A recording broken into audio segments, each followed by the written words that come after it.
இதுதான் இறுதி யுத்தம் அவரும் நிறைய நாளா சொல்லினுக்கிறாருங்க ட்ரம்ப். இப்ப இன்னைக்கு அவர் என்ன சொல்லியிருக்காரு, ஈரானுக்கு இந்த மாதிரிலாம் அவங்களுடைய பணத்தை அந்த மணி லாண்டரிங்னு சொல்றாங்க, அந்த மாதிரி பண்றதோ இது மாதிரிலாம் பண்ணீங்கன்னா அந்த நாடுகளுக்கு எதிராக கடுமையான தடைகள் விதிக்கப்படும். அப்போ சீனா வாங்குறாங்கன்னு சொன்னா உடனே சீனாவுக்கு எதிராக நீங்க தடையை போட்டுருவீங்களா? ஏற்கனவே போட்டது தான் அந்த டாரிஃப் எல்லாம் செல்லாதுன்னு வேற சொல்லி அந்த பணத்தை திருப்பி கொடு அப்படின்னு அசிங்கப்பட்டு நின்றாரு ட்ரம்ப். இப்போ கனடாவுக்கு மேலே வந்து நான் டாரிஃப் போடுறேன் அப்படின்னு சொல்லி நிற்கிறாருங்க. பெங்கள கடையில் யானை பூந்தா மாதிரின்னு சொல்லுவாங்க தெரியுமா, அந்த மாதிரி எதையோ பண்ணிட்டு இருக்காரு அவர். இப்போ நாளைக்கு ரஷ்யாவுக்கும் நேட்டோவுக்கும் சண்டை வரும். அப்போ அதுக்குள்ள நீங்க வந்து ப்ரொடக்ஷனை இன்க்ரீஸ் பண்ணணும் இல்லையா? இவ்வளோ தடைகள் போட்டும் கூட ரஷ்யாவுடைய ப்ரொடக்ஷன் பல மடங்கு அதிகமாக ரெடியூஸ் பண்ணிட்டு எக்கனாமிக்கலா அடின்றது இன்னைக்கு அமெரிக்கால விழுந்து நிக்குது. எல்லாத்துக்கும் மூல காரணம் என்னன்னா we are not against dollar. ஆனா நீங்க தான் டாலரை வெப்பனைஸ் பண்றீங்க. எங்களுடைய 300 பில்லியனை எடுத்து வச்சுக்கின்னு நீங்க கொடுக்க மாட்டேங்கிறீங்க. எவன் அப்ப உண்டு காசு?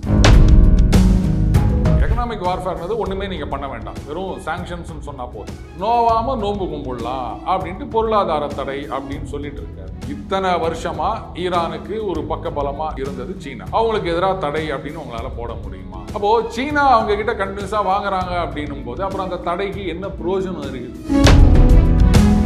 அமெரிக்காவுக்கு காலங்காலமா இருக்கிற பிரச்சனை அது. எங்கேயாவது போயிட்டு சண்டைன்னு வாங்க, குண்டு போடுவாங்க, உட்காருவாங்க, அப்புறம் பாதியில வந்து விட்டுட்டு ஓடியே போயிடுவாங்க. வந்தமா 2 பேருக்கு சண்டையை மூட்டி விட்டோமா, 2 பக்கத்துலயும் ஆயுதத்தை வித்தமா, நம்ம ஆயுத கம்பெனிக்கு காசு வந்ததா, ரிப்பீட், இவ்வளவுதாங்க அவங்களுடைய டெம்ப்ளேட். ஸோ இந்த பொருளாதார தடைகள் பெரிய அளவில் இம்பாக்ட் ஏற்படுத்தும் அப்படின்லாம் நான் நினைக்கல. மெரிபா paneer soda, I trust மெரிபா. Aachi Masala, எந்த சமையலும் ருசி தேடும் ரகசியம் 20 ரூபாய். ரிஃப்ளெக்ட் நேயர்களுக்கு வணக்கம். இன்று நம்மோடு இணைந்திருக்கிறார் டெய்லி பஞ்ச் அருண் அவர்கள். சார் வணக்கம். வணக்கம் ராபின் சார். சார், ஈரான் அமெரிக்காவுக்குள்ள நடந்துகிட்டு இருக்கிற பஞ்சாயத்து வந்து பெருசாக போயிட்டு இருக்கு. அதில் வந்து எக்கனாமிக்கல் டேன்னு சொல்லிட்டு நேற்று தினத்தில் ஆரம்பித்தா சொல்கிறாங்க. அதாவது இது வந்து ஒரு பொருளாதார வார் அப்படின்னு சொல்லிட்டு சொல்கிறாங்க, எக்கனாமிக்கல் வார் அப்படின்னு சொல்லிட்டு சொல்கிறாங்க. எப்படி பார்க்குறீங்க இதை? அப்படி என்ன அப்படின்ற ஒரு கேள்வியும் இருக்குது. அதாவது இதுதான் இறுதி யுத்தம், இதோட முடிஞ்சிச்சு அப்படின்னு அவரும் நிறைய நாளாக சொல்லினுக்கிறாருங்க ட்ரம்ப். இது ஒரு தடவை 2 தடவை சொன்னால் பரவாயில்ல, பொழுதன்னைக்கும் இதையே பேசினிருந்தீங்கன்னா அது பிப்ரவரியில் ஆரம்பிச்சது. இதில் இது கூட எத்தனை தடவை அவர் சொல்லிட்டாரு, நாளைக்கு நீங்கள் இருக்க மாட்டீங்க, மேப்பில் அவங்கள சுத்தமாக தூக்கிடுவோம் அப்படி இப்படிலாம் சொன்னார். ஒருவேளை அவங்க சில பின்னாடி மாட்டி இந்த மேப்பை சுருட்டி வச்சுட்டு போயிட்டாங்களா என்னன்னு தெரியல, அதைத்தான் சொன்னாரா அப்படின்னு. எக்கனாமிக் சாங்ஷன்ஸ் அப்படின்றது ஈரானுக்கு எதிராக இன்னைக்கு நேற்று நடக்கலைங்க. இது வந்து ரொம்ப வருஷமாக நடந்துட்டுருக்கு. 2015 நினைக்கிறேன், கரெக்ட், ஒபாமா வந்து ஒரு ஒப்பந்தம், அதான் நியூக்ளியர் ஒப்பந்தம்னு சொல்லுவாங்க, அதை தான் ட்ரம்ப் பின்னாடி கீழ்ச்சி போட்டார். அப்போ வந்து அந்த அயத்துல்லா கமேனி இருக்கார் இல்லையா, அவருக்கு அதில் இன்ட்ரெஸ்ட் இல்லை. என்னங்க நீங்கள் பாட்டுக்கு வந்து IAEA international atomic energy agency அவங்களாம் வந்து இன்ஸ்பெக்ட் பண்ணுவாங்கன்னு சொல்கிறீங்க, இதெல்லாம் சரிப்பட்டு வருமா அப்படின்னப்போ அவங்க இருந்தவர் சொன்னார், இதை பாருங்க, இப்போதைக்கு நம்ம வந்து இதை சைன் பண்ணிக்கலாம். ஏன்னு கேட்டிங்கன்னா இந்த எக்கனாமிக் சாங்ஷன்ஸ் அப்படின்றது ரொம்ப பெரிய லொல்லாக இருக்குது. அப்போது பார்த்தீங்கன்னா ஈரான் கிட்டேருந்து இந்தியா, சீனா, இந்த மாதிரி பாகிஸ்தான், அது வந்து பார்டர் வழியாக கூட நிறைய சரக்கு எடுத்துகிற மாதிரி வரும், அது வேறு விஷயம். இந்த பெரும்பாலும் இந்த 2 நாடுகளுக்குத்தான் வந்து நம்ம அனுப்புறதா இருக்கு. அதனால எல்லா இடத்துலையும் விற்க முடியாதுல்ல, ரெஸ்ட்ரிக்ஷன் அப்படின்னும் போது அவங்க விலை கம்மியாக தான் கேட்பாங்க, ரைட்? நிறைய இன்வெஸ்ட்மெண்ட் வரமாட்டுது. ஒரு காலத்தில் பார்த்தீங்கன்னா அந்த ஃப்ரெஞ்சு கம்பெனி அந்த அது நிறைய பேர் இருந்தாங்க, எல்லாம் காலி பண்ணிட்டு போயிட்டாங்க இந்த பொருளாதார தடை அப்படின்னு.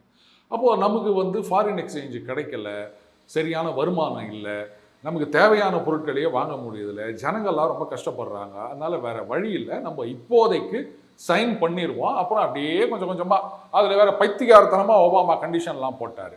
அந்த ரெஸ்ட்ரிக்ஷன்ஸ்லாம் பார்த்தீங்கன்னா அதை என்ரிச்மெண்ட், யுரேனியம் என்ரிச்மெண்ட், அது வந்து 10 வருஷத்துக்கு அப்புறம் ரிலாக்ஸ் பண்ணுவோம், 15 வருஷத்துக்கு அப்புறம் நாங்கள் ஒன்றுமே உங்களை கண்டுக்க மாட்டோம்னா. அதான் ட்ரம்ப் கேட்டார், லூசாடா நீங்கள்லாம், அவன் அணுகுண்டு தயாரிக்கக்கூடாதுன்னா என்னைக்குமே தயாரிக்கக்கூடாது, அது என்ன 10 வருஷம் 5 வருஷம்னு கண்டிஷன் போட்டு வச்சுக்கிறீங்க, எவன்டா அவனுக்கு இந்த மாதிரிலாம் யோசனை கொடுத்தான்னு.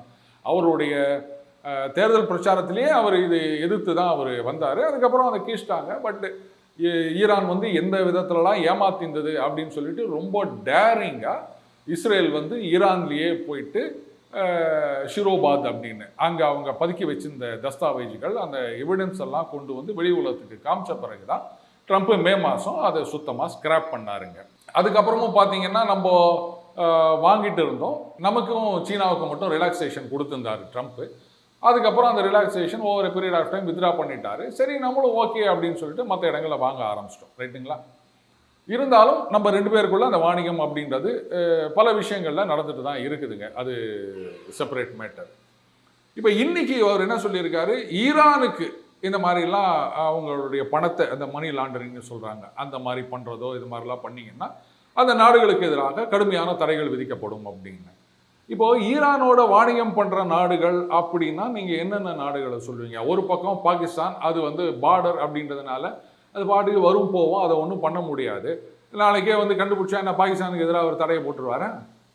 அடுத்தது சீனா பெரிய அளவில் ஈரான்லேருந்து வாங்கிட்டு இருக்காங்க. இப்போ அந்த பிளாக்கேடு அது என்ன திடீர்னு மூடுறாங்க, திடீர்னு துறகுறாங்க, திடீர்னு அமெரிக்கன் நேவி அங்கே போது விடமாட்டோன்றாங்க, இவங்க நாங்கள் விடமாட்டேன்றாங்க, இப்படியே மாறி மாறி விளையாடின்னு இருக்கிறாங்க. என்னைக்கு என்ன நடக்குதுன்னே ஒன்றும் தெரிய மாட்டேதுங்க. அப்போ சீனா வாங்குறாங்கன்னு சொன்னால் உடனே சீனாவுக்கு எதிராக நீங்கள் தடையை போட்டுருவீங்களா? ஏற்கனவே போட்டது தான் அந்த டாரிஃப் எல்லாம் செல்லாதுன்னு வேற சொல்லி அந்த பணத்தை திருப்பி கொடு அப்படின்னு அசிங்கப்பட்டு நின்றார் ட்ரம்ப். இப்போ கனடாவுக்கு மேலே வந்து நான் டாரிஃப் போடுறேன் அப்படின்னு சொல்லி நிற்கிறாருங்க. இந்த புல் சைனா ஷாப் அப்படின்னு சொல்லுவாங்க, அந்த மாதிரி வெங்கல கடையில் யானை பூந்தா மாதிரின்னு சொல்லுவாங்க தெரியுமா, அந்த மாதிரி எதையோ பண்ணிட்டு இருக்காரு அவர்.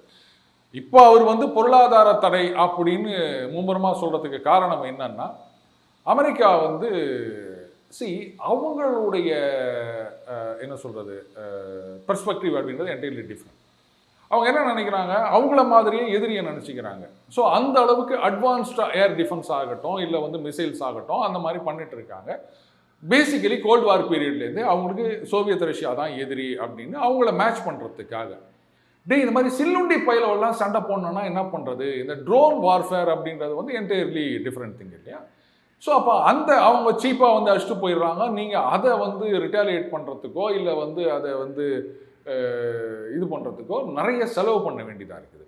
ஸோ அந்த பேட்ரியாட் தாட் இதெல்லாம் வந்து கிட்டத்தட்ட 80% காலி ஆயிடுச்சுன்றாங்க. ஒரு பக்கம் உக்ரைனுக்கு அனுப்பி அவங்க இப்போ சார் கொடுங்கன்னா டே எங்கடா இருக்குது கொடுக்கறதுக்கு அப்படின்றாங்க. இப்போ நாளைக்கு யூஎஸ் டிஃபென்ஸ் இதுலேயே என்ன சொல்கிறாங்கன்னா,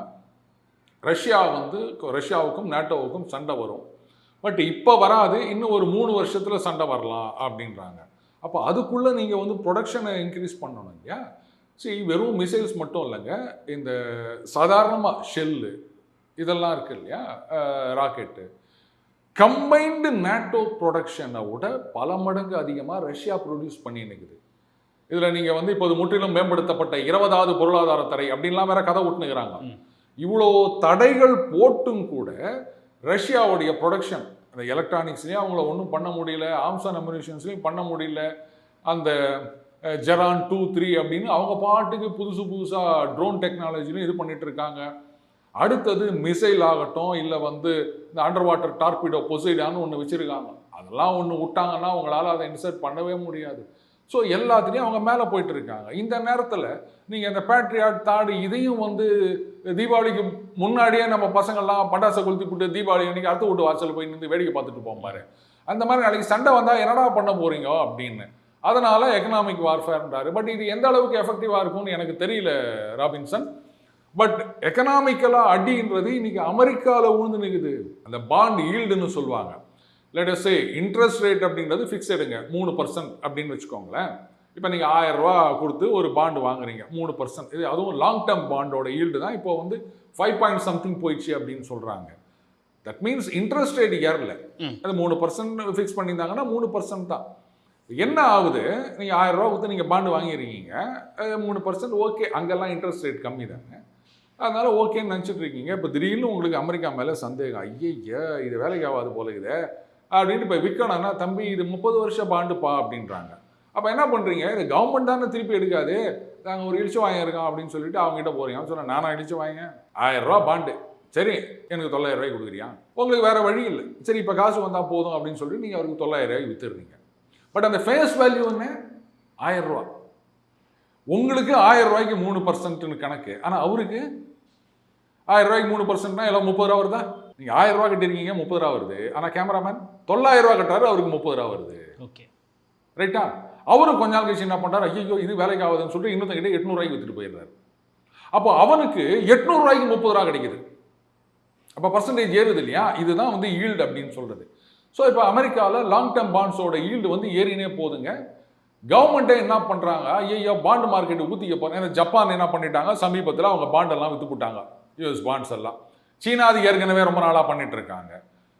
அதனால என்ன பண்ணிட்டாங்க, அந்த பாண்டை நாங்களே வாங்கிக்கிறோம் அப்படின்னு ஒரு கூத்தடிச்சிட்டு இருக்காங்க. அங்கே வந்து எக்கானமி அடி வாங்கினுக்குது. எல்லாத்துக்கும் மூல காரணம் என்னன்னா, பாருங்க, டாலர் ரஷ்யாவில் திருப்பி தான் சொல்கிறாங்க, we are not against dollar. ஆனால் நீங்கள் தான் டாலரை வெப்பனைஸ் பண்ணுறீங்க. எங்களுடைய 300 பில்லியனை எடுத்து வச்சுக்கின்னு நீங்கள் கொடுக்க மாட்டேங்கிறீங்க. எவன் அப்போ விட்டு காசு? அப்போ எல்லாம் என்ன நினைக்கிறாங்க, ஆஹா இப்போ நாம் வந்து டாலரில் வச்சுருந்தோன்னு சொன்னால் நாளைக்கு அமெரிக்கா ஃப்ரீஸ் பண்ணிட்டாங்கன்னா எங்கே போகிறது காசுக்கு? சவுதி அரேபியா இந்த ஆயில் ட்ரேட் அப்படின்றது வந்து டாலரில் தாங்க பெரும்பாலும் நடந்துட்டு வந்தது. இதில் அமெரிக்காவுக்கு அட்வான்டேஜ் என்ன அப்படின்னு கேட்டிங்கன்னா, உலகத்தில் இருக்க எல்லா நாடுகளும் ஆயில் வேணும் அப்படின்னா மெயின்லி சவுதி அரேபியா இந்த மாதிரி நாடுகள் தான், ரைட்டா? அவங்க என்ன சொல்லுவாங்க, இந்த டாலரில் தான் கொடுக்கணும்னு சொல்லுவாங்க. சரி, அப்போ அந்த டாலர், இப்போ நம்ம இந்தியா மாதிரி ஒரு நாடுன்னா நம்மக்கிட்ட டாலர் கிடையாதுங்க. அப்போ என்ன பண்ணணும், அமெரிக்காவுக்கு ஏதாவது எக்ஸ்போர்ட் பண்ணி டாலரை வாங்கணும். அப்படி இல்லைன்னா டாலர் வச்சிருக்க மற்ற நாட்டுக்கு எதையாவது எக்ஸ்போர்ட் பண்ணி டாலரை வாங்கி இந்த டாலரை சவுதி அரேபியா கிட்ட கொடுத்து நம்ம ஆயிலை வாங்க போகிறோம். சவுதி அரேபியா இந்த மாதிரி மிடில் ஈஸ்டர்ன் கண்ட்ரிஸ் இவங்கெல்லாம் என்ன பண்ணுறாங்க, ஆயிலை விற்று விற்று விற்று ஏராளமாக குவிஞ்சு கிடக்குதுங்க அவங்க கிட்ட. எவ்வளோ பணத்தை வச்சுட்டு இருக்க முடியும் அவங்க? அதனால் அவங்க என்ன பண்ணுவாங்க, இந்த டாலர் எல்லாம் வந்து அமெரிக்கன் பாண்ட்ஸில் கொண்டு போயிட்டு இன்வெஸ்ட் பண்ணுவாங்கங்க. அப்போ அமெரிக்கா என்ன பண்ணுவாங்க, சீப்பாக அதை 3%, 2%, 1%, வருஷத்துக்கு தம்பி, மாதத்துக்கு இல்லை, இப்படின்னு விற்றுட்டு அப்படியே அந்த காசு அப்படியே அவங்க கிட்ட திரும்பி வந்துடும். இவங்க கவலையே இல்லாமல் பண்ணிட்டு இருந்தாங்க. இதில் அமெரிக்கா வந்து உலக நாடுகளுக்கெல்லாம் வந்து ஆயில் எக்ஸ்போர்ட் பண்ணுதுங்க, கேஸ் எக்ஸ்போர்ட் பண்ணுதுங்க. ஆனால் அவங்களும் சவுதி அரேபியா கிட்ட ஆயில் வாங்குறாங்க. அது தெரியுமா உங்களுக்கு? இப்போ ரீசெண்டாக சவுதியோடைய எக்ஸ்போர்ட் அப்படின்றது சுத்தமாக அமெரிக்காவுக்கு நின்று போச்சுங்க. இப்போ அந்த டாலர் தட்டுப்பாடு என்ன ஆகும், இவங்க அங்கே வாங்கி இவங்க பல நாடுகளுக்கு வித்துனுக்கிறாங்க, புரியுதுங்களா? இது ஒரு சிக்கல் இருக்குதுங்க. இப்போ டாலருடைய எதிர்காலம் வந்து ஒரு கேள்விக்குறியாகி கொண்டிருக்கின்றது. அதனால தான் அவர் என்ன பண்ணிக்கிறாரு, நம்ம வந்து எக்கனாமிக் வார்ஃபேர்னு போவோம். ஸோ தட் நம்ம வந்து எக்கனாமிக் வார்ஃபேர்ன்றது ஒன்றுமே நீங்கள் பண்ண வேண்டாம், வெறும் சாங்ஷன்ஸ்னு சொன்னால் போதும். ஆனால் நிஜமான சண்டை அப்படின்னா நீங்கள் குண்டெல்லாம் எடுத்துகிட்டு போய் சண்டை போடணும், ரைட்டா? அப்போ அந்த செலவு எதுக்கு, நோவாமல் நோன்பு கும்பிடலாம் அப்படின்ட்டு பொருளாதார தடை அப்படின்னு சொல்லிட்டு இருக்காரு. பட் எந்த அளவுக்கு இது எஃபெக்டிவாக இருக்கும் அப்படின்றது தான் கேள்வி. ஏன்னா இத்தனை வருஷமா ஈரானுக்கு ஒரு பக்கபலமாக எல்லா விஷயத்துலையும் இருந்தது சீனா. அவங்க என்ன சொல்ல போகிறாங்க, ஆமாம் நான் வாங்குவோம் என்ன அப்படின்னு போகிறாங்க. அவங்களுக்கு எதிராக தடை அப்படின்னு உங்களால் போட முடியுமா? ஏன்னா ரேர் எர்த் எலிமெண்ட்ஸ் எல்லாம் அவங்க தான் கண்ட்ரோல் பண்ணிட்டு இருக்காங்க. முக்கியமாக டங்ஸ்டன், அது உங்களுக்கு இப்போ ரொம்ப தேவை. அவங்க ஆயுத தயாரிப்பு அதிலலாம் ஒரு பெரிய பங்காற்றுவது டங்ஸ்டன். அதை வந்து இப்போ சீனா வந்து பிளாக் பண்ணி வச்சுருக்காங்க. அதெல்லாம் கொடுக்க முடியாது போடா. பல சிப்புகளாகட்டும் பல விஷயங்களுக்கு அது தேவைப்படுகின்றதுங்க.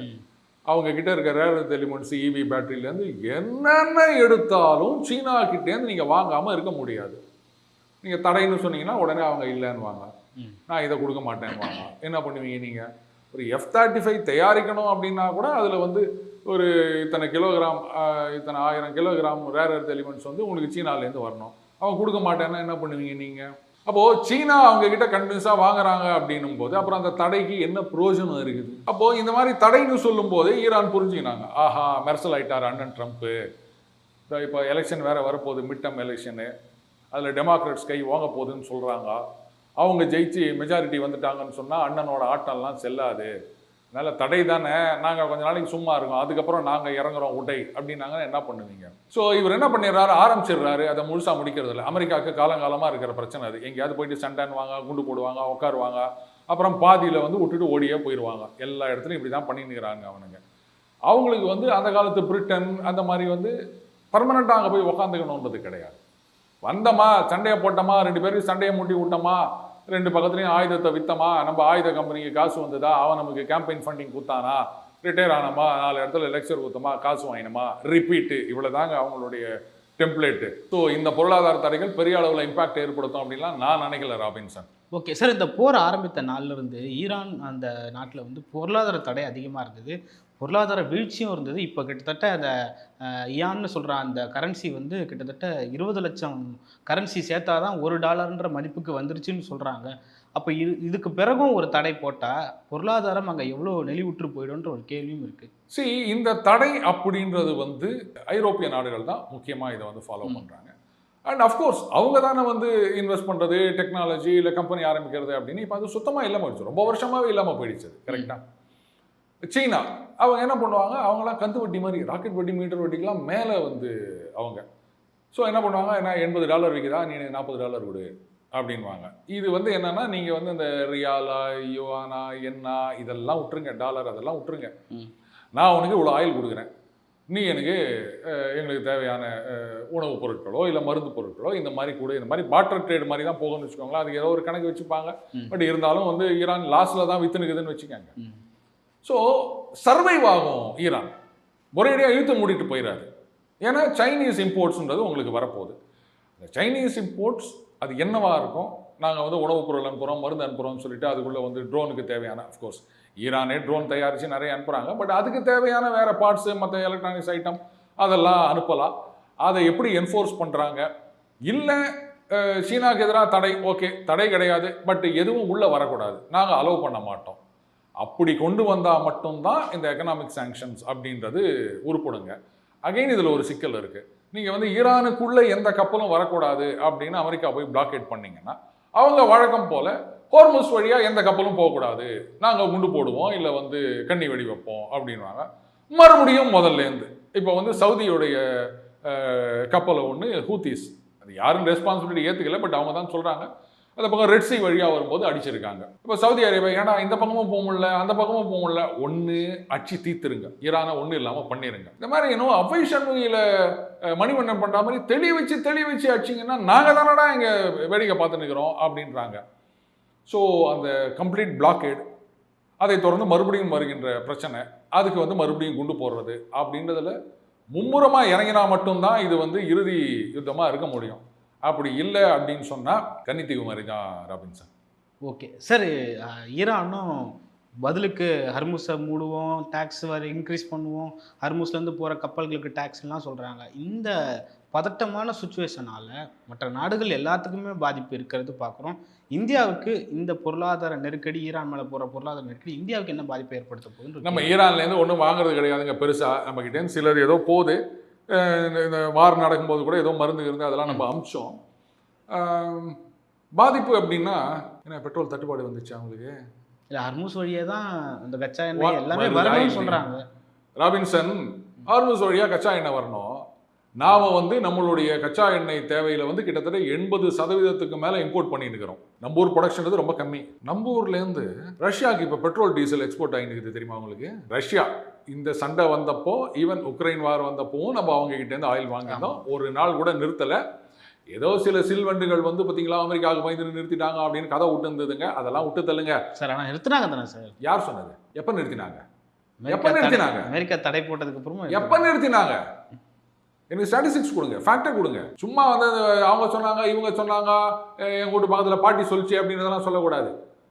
ஒரு மாதம் கூட நம்ம நிறுத்தலை, ஞாபகம் வச்சுக்கணும். அவங்ககிட்டேருந்து நம்ம க்ரூட் ஆயிலை வாங்கி, ஏன்னா இப்போ அங்கே வந்து ரிஃபைனரி எல்லாம் வந்து டோன் விட்டு அடிச்சிட்டாங்க இல்லையா உக்ரைனில், அது பாதிக்கப்பட்டது அப்படின்னு சொல்லி ஆக்சுவலாக அங்கே வந்து இப்போது சில ரெஸ்ட்ரிக்ஷன் கொண்டு வந்திருக்காங்களாம். நம்ம ஃப்ரெண்டு ரஷ்யாவில் இருக்கார், அவர் சொன்னார். பட் சஃபிஷியண்ட்டாக கிடைக்குது, எப்போ ஒன்றா போய் இது பண்ண முடியாது, சில ரெஸ்ட்ரிக்ஷன் கொடுத்துருக்காங்க அப்படின்னு. நாம் அதை ரிஃபைன் பண்ணி அவங்களுக்கு ஏற்றுமதி பண்ணின்னுக்கிறோம். அப்புறம் நீங்கள் வந்து ஹார்முஸை மூடிட்டா நமக்கு என்ன பிரச்சனைன்னு கேட்டுக்கிறேன். என்ன பிரச்சனை? எங்கே வந்தது பிரச்சனை? சும்மா 2 நாள் சீன் போட்டிங்கல்ல, வாட்டர் பாட்டிலில் பெட்ரோல் வாங்கிக்கினேன். நீ எவனாவது அங்கே போயிட்டு வாங்க சொல்லு, 50 ரூபாய்க்கு போடுறோம். ஏன் பெட்ரோல் போடுறத போடு, ஹார்முஸில் பிரச்சனை வந்துடும், ஒரு 500 ரூபாய்க்கு போடு. யார் சொன்னது? நீ யாராவது போடுறம்மா சொல்லு, அப்புறம் பிரச்சனைன்னு கேட்குறீங்க நீங்கள். உங்கள் மனசில் தான் பிரச்சனை. எந்த பொருளாதார நெருக்கடியும் இந்தியா இல்லை இந்தியா சார்ந்து இருக்கக்கூடிய நாடுகளில் இருக்காதுன்னு சொல்ல வரீங்களா சார்? சண்டை மும்முரமாக நடக்கும்போதே நமக்கு ஒன்றும் நடக்கலையா? இப்போ எதுவுமே நடக்கல. நான் ஆரம்பத்திலேயே சொன்னேன்ல சார். ஆனால் ட்ரம்ப் பகிரங்கமாக சொல்கிறாரு இதுதான் இறுதியாக இருக்கும், இது வந்து பொருளாதார போர், இதனால எந்த நாட்டுக்கான பாதிப்பு வரலான்ற மாதிரிலாம் பேசுகிறாங்க. இந்த இறுதி அப்படின்னு இப்போ தான் சொன்னாரா அவர்? இல்லை ஆரம்பத்துலேருந்தே இறுதி தான் சொல்லி நிற்கிறாருல, அவ்வளோதான் விட்டுட்டு போங்க. அவர் அப்படி தான் சொல்வாருங்க. அவர் சொல்கிறதெல்லாம் நீங்கள் ஏற்றுக்கினீங்கன்னு சொன்னால் அப்புறம் மண்டை காஞ்சி நீங்கள் ஓடி போவீங்க. புரியுதுங்களா? அவர் சொன்னாருன்னா நம்ம அண்ணன் சீமான் சிரிக்கிற மாதிரி ஹா அப்படின்னு சிரிச்சுட்டு போயினே இருப்பீங்களா? கொஞ்சம் லைஃப்பில் சீரியஸை விட்டுட்டு அப்படி வாழ்க்கையை அனுபவிக்க கற்றுக்கொள்ளுங்கள். ரொம்ப சோகமாக இருந்தீங்கன்னா அண்ணன் ட்ரம்ப்போட வீடியோலாம் பாருங்கள். ஒன்று இந்த பக்கம் சீமான் வீடியோ பார்க்கலாம், இல்லை ட்ரம்ப் வீடியோ பார்க்கலாம். அப்படியே மனசு குதூகலமாயிடும். விட்டுதல்லுங்க. ஓகே, பல்வேறு கருத்துக்களை பகிர்ந்து கொண்டீங்க. மற்றும் ஒரு சந்திப்போம். நன்றி சார். நன்றி ராபின்சன். மெரிபா பன்னீர் சோடா. I trust மெரிபா. ஆச்சி மசாலா. எந்த சமையலும்